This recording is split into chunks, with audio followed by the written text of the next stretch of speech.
Championship 4, USA versus Mexico, live from Cancun. Fighters will battle it out with bare knuckles for pride and country as Julian Lane takes on Leonard Garcia and Beck Rawlings defends her title against Cecilia Ulo Flores. Plus a Fight of the Year rematch between Tony Lopez and Joey Beltran. Bare Knuckle Fighting Championship 4, USA versus Mexico, Saturday, February 2nd. To order, contact your local pay-per-view provider. Hey everybody, welcome back. Combat Insiders here, Joshua Furs, as always, with Nick Portella. This is another part in the face-to-face series that we've been doing where we've been focusing on Bare Knuckle Fighting Championship number 4, emanating from beautiful Cancun, Mexico, live and only on pay-per-view. Yeah, guys, as every other face-to-face series, every time we have two people on, always killers, always great fighters. Today, UFC and bare knuckle boxing vet Chris Lights Out Lytle and Bellator vet JC the leg lock monster. I love it. Llamas. Both on video, ready to chit chat about the upcoming event. Well, first of all, JC, I just want to say nice to meet you, brother. And I've seen some of your stuff. I like what I see, bub. Well, nice to meet you, man. And it's an honor to fight you, man. Always an honor to fight one of the best fighters out there. I appreciate that, man. It's going to be fun. It's going to be awesome, man. And look, so all the questions we got, we did a lot of polls and got some emails and messages. We asked your fans, our fans, your fans, to give us the questions. And, so these questions are from the fans for the fans. So it's going to be a good time. I guess we'll just go ahead and get started. Chris, so you've had bare knuckle fights before overseas. You won the fight over at BKFC Part 2 via knockout. Do you almost feel as if it gives you a slight advantage, especially mentally, in this fight? I mean, not really. To be honest with you, fight's a fight. You go out there, you're going to throw down. You know what I do? I've had boxing matches. I've had MMA, bare knuckle. The process of going out there is the same. The mechanics and the little things might be a little different. I don't look at it too much as an advantage. I mean, a fight is a fight, in my opinion. I've watched him fight. I know he's going to come to bang and throw hard, and he hits hard. So, I can have all the advantage I want as far as the number of fights I've done in there. But if he hits me on the button, it's going to be a problem no matter how many fights he's had. That's true. Hey, JC, next question's for you. What made you decide to go try bare knuckle boxing? Honestly, I didn't know it was bare knuckle boxing. I thought it was going to be MMA until I saw the contract. And I was like, oh, that's awesome. Stop it. That's too funny. I mean, my whole life, man, I grew up in San Vicente, Nayarit. So my whole life, we were fighting bare knuckles. And I moved to the U.S. I got introduced to jiu-jitsu. So I started doing jiu-jitsu. I focused more on jiu-jitsu. Then I started doing MMA. And then I was like, you know what? Bare knuckle is not different from my hometown. So that's going to be amazing. So there you have it. Yeah, so Chris, back to you, man. So obviously, man, a lot of your career, you have a lot of highlight reels, right, in your career. But is it important for you to have those exciting fights? Oh, for sure. I've had some fights where I've won with quick knockouts or quick submissions, and I love those fights. Trust me, I like those, but there's something about it. I don't know if spiritually is the right word, but something about it when I have to dig deep and fight through adversity and have a tough fight. I feel better about that than winning a quick fight. So you don't prove anything when you go out there and you knock a guy out quick or you submit him quick. You prove something when you go through, you persevere. Win, lose, or draw. You go a tough fight, you go 15 minutes or whatever, that shows your character. It shows how hard you train and what you put into this sport. Anybody can win good, but you go through a tough fight, that does something for me. And, at my age, I'm not doing this to try and define who I am. I do this because I enjoy doing it, and I want those kind of fights now. That's what I want. There you go. Hey, JC, the next one's for you, bud. So you were actually a replacement because Chris's previous opponent, I think, fell out due to injury. Does it make any difference to you that you're on a shorter notice than when all this stuff wasn't originally made, or are you just doing what you do? Well, I didn't know I was a replacement. I have fights where I fought the day before. Like I took 3 of my fighters to weigh-ins, and then the promoter, the main event is 27 pounds heavier. how much you weigh? And I was like, oh, 177. Boy, you want to fight? I was like, how much you paying? This much. Give me this and I'll do it. Deal. So, I felt like that before this Monday notice. I'd rather have a straight camp, like a full camp to prepare better. But I'm a fighter, man. I'm always training. I'm always like sparring with different guys. I love the feeling of challenging. Like I love the feeling of like fighting somebody tough because that makes me better. I feel like even though you guys are on different parts of the country, are you guys like twins? Your answers are all like, "Hey, man, we're just here to fight. Let's do it." Blah blah blah. It's kind of cool, actually. I I don't know. We got the same kind of hair. I don't know. Does that count? Sure, we'll count it. Hey, I'll take it. Yeah. so Chris, man, obviously, like you said, you're a veteran of the sport, but with there's almost a 9-10 year age gap between you two. You think that I'm old as hell. Yeah. you think that plays any part, maybe positive or negative? Because like I said, you have that experience that he just doesn't have. Well, I mean, in a way, I've been fighting for an awful long time, but at the same time, I'm a realist. I understand the human body slows down and everything happens when you start getting a little bit older. But to be honest with you, I haven't fought much in the past 7 years. I retired from the UFC, and I've had 2 bare knuckle fights since then. So I think my body's still pretty fresh. So I think all that's thrown out the window. At the end of the day, we're going to get in there, and unfortunately, I know his game plan. He's going to try and punch me in the face as hard as he can, and I'm going to do the same. So whoever's able to do that is going to win the fight. What else can you say? He just broke that. That's what I love about this sport. It's a fist fight at the end of the day, and you can be fancy and you can try and, but I mean, I like people going to come and go hard. I don't want to see a guy who's going to try and out-jab me because I promise I ain't going to try and out-jab you. And when I see JC, that's what I say. He's throwing bombs. I was like, I ask for fights like that. I want people who try and knock me out because I'm going to try to do the same. And either one or two things are going to happen. Somebody's going to get knocked out or you're going to have a great fight. And I like both those things. He just summed this up in like one sentence. JC, moving into this bare knuckle fight, have you adjusted your training at all for the bare knuckle portion of it to like strengthen your knuckles? Or I mean, we don't want all your little training secrets, but have you made changes? Yes, something you need to know about JC Llamas. I'm a smart fighter. I educate myself about every situation. I adjust. I was born in the worst place that you can imagine, and God gave me a gift to adapt. So I'm adaptable, and I can adapt to anything. And yes, I've been educating myself on how to get better, how to get my hands stronger, my nutrition, everything. So definitely yes. All right, this question is actually to both of you. Chris, I'll ask you first. What's something that you think you can exploit in your opponent? Well, I think this is going to be the same probably answer for him. But the thing is, when you have a guy who comes at you, when you have a guy who throws hard punches, there's openings there. So when I see him coming forward, I get openings. That's why I like people who try and knock me out because I think that gives me a chance to knock them out. Now, it's not as easy. You got a guy who jabs, but I don't want a guy who jabs. I don't want a boring fighter. I want a guy who's going to try and hit me hard, and that opens it up for me. But at the same time, I promise you, I'm coming forward too. So I'm going to try and hit him hard. It gives him openings. So, in my opinion, his aggressive, hard punching style, any guy who throws hard punches, you have openings. So, I think his hard punching style is going to give me openings. But at the same time, I'm going to give him openings too. So, I hope I didn't answer the question for you, brother. No, JC, to you. So, same question to you. What do you think that, out of Chris, what exploits do you think you can take advantage of that he does?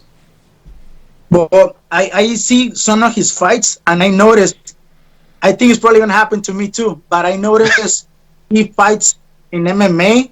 He's a little bit more technical, more I guess adjust to that style of fighting in MMA because he has padding on his glove and he can throw more comfortable. And whenever he fought bare knuckle, I noticed he was like a little bit worried about getting hit because a fist hurts without the padding. So I was sparring rounds already bare knuckle with some of my sparring partners. And yes, it's a big difference when you getting hit with the hand by itself. So just the thought of that, it makes you worry about throwing punches as the way you normally used to it. So I saw a couple things on his previous fights that when he was throwing on the bare knuckle fights, he didn't perform the same where he was fighting in UFC or other organizations. And I'm pretty sure that's gonna happen. Maybe it might happen to me on my first couple fights. That's what I'm doing a lot of sparring bare knuckles, and to get rid of that fear. So I think, what can I don't know. I think I can try to push the pace. I have stamina for days, so that's probably my best thing for him. Well, and the fans are really grilling you guys because now we'll go with you first, Chris. They want to know what you think your best strength is that you're bringing to this fight. I think the best I think I got two things that have really carried me through a lot of my fights, and a lot of that is just overall experience and comfort. When I get in there, I don't feel like I feel relaxed in there, and that's a big thing. If you can be relaxed, you're going to be comfortable. I feel like I can see punches coming pretty well. And the other thing that's always helped me out is having a good chin. I'm lucky enough to be born with that. I'm not a big believer that, some guys have a good chin and some don't. It's tough to work on. I don't know how you do chin exercises to make yourself not get knocked out, but I've been lucky it's never happened. The only problem with bare knuckle, as JC alluded to earlier, is if you get hit with a punch, even if you don't get knocked out, you're going to be cut open. So you got to be very careful there. So, but my durability has been a good thing that's kept me through my career, and just the experience, I would say, just not getting overwhelmed and nervous in there. JC, and to you the same question. What do you think your best strength is that you're bringing to this fight? I think I'm very explosive. I have great cardio, and I'm very athletic on that part. Like I'm always doing something. So I think with bare knuckles, just like that, one punch can finish a fight. Especially if you guys trying to hit each other as hard as they can, and so somebody, I'm pretty sure we're probably both gonna get cut open, but yeah, probably one of is who lasts the longest. And I know Chris has great durability. I never been stopped on my career as well. I have great chin. And I think I was wrong with that thing too. I never done really exercise for that, but I'm probably gonna start doing it just to get it even stronger. You can tell you're in the room with warriors when you're like, yeah, we're gonna bust each other open. You guys are laughing, having a good time. But anyway, move on. Now, again, another question for both of you guys. Both of you have had notable MMA careers. Do you foresee bare knuckle being your end all be all, Chris? Like this is it. We're done with the cage. Bare knuckles, your thing.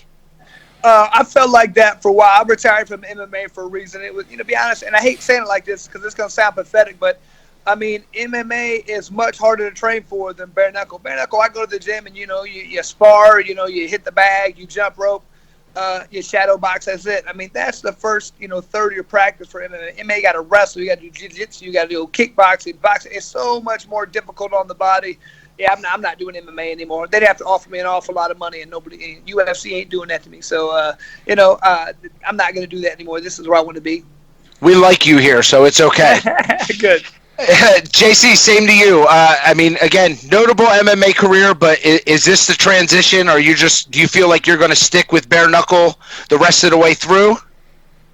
Honestly, I really want to give it a try. My nickname is the leg lock monster. I'm a beast in jiu-jitsu.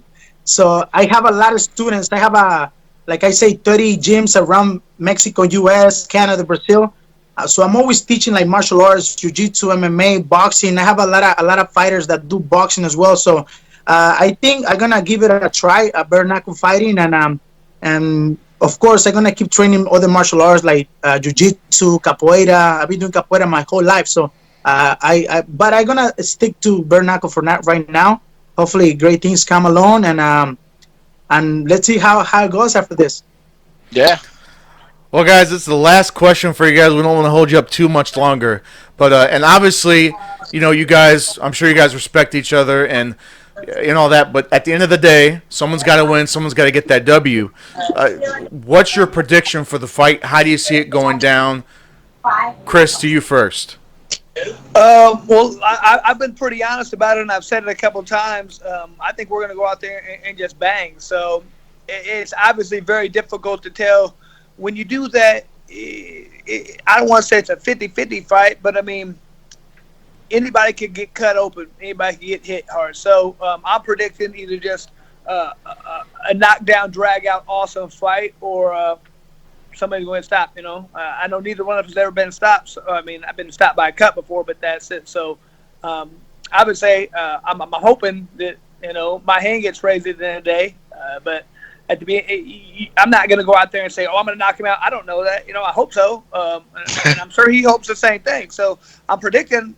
All I can really predict with 100% accuracy is you're going to get a good fight. If you're going to go out there and watch it, you're going to be like, "Dang, that's what's up," and you're going to want to watch it. And that's what I love about this sport right now is people are going to want to watch it because people come to fight. And when I see JC, he comes to fight. So that's why I'm glad to be fighting him. It's an honor to be fighting him, and I look forward to it. And JC, to you as well. I have a question. You guys have a fight of the night bonus or knockout of the night bonus? I was just going to say, are we looking already early at a possible fight of the night? I think what's crazy is you guys are just really alike. You're not saying I'm going to do this. What you are saying is you're going out and you're both going out there to throw hands, put on a show, and at the end of the day, somebody has to win, somebody has to lose. But you're comfortable with it. You guys know what it is. You've been around the sport, and this is what you look for in bare knuckle. This is the kind of stuff that people want to see. Guys go out there and just go out there and work. And we know both you guys do that. My prediction is that sure. Fight of the night or knockout of the night. Somebody's gonna get the knockout of the night, and I'm pretty sure we're gonna get the fight of the night for sure. Chris, you comfortable with that bonus? You comfortable with that fight of the night money? Hey, man, I won 6 fight of the nights in UFC for a reason, man, because at the end of the day, I'd rather go out there and put on the best fight of the night and lose than I'd go out there and put on a boring fight. Ain't going to happen. Me and him are going to come. I've seen him fight. He comes, he brings it, and it's going to be fun. And I just want at the end of the night, all the fans be like, I don't care if the rest of the card's terrible. I'm like, dang, I want to watch that again because I want to see a fight like that again. Those two dudes beat each other to death, and they smiled and they hugged each other afterwards and went and hung out. And that's how it's going to be because I respect the hell out of him, and I just I'm glad to be in there fighting with him. I'm pretty excited that we're going to get to see this live. Yeah, 100%. Coming. All right, guys. Coming. Well, Chris and JC, we thank you so much for your time, guys. It was an absolute pleasure. I think I'd speak for everybody. We definitely look forward to your fight, and it's really shaping up to be an awesome card. Guys, if you want to see more, go to bareknuckle.tv. Bare Knuckle 4 USA versus Mexico, February 2nd. Again, on the beaches in Cancun, Mexico, live on pay-per-view. And that's all we got. For Nick, for Josh, we're Combat Insiders, and we're out.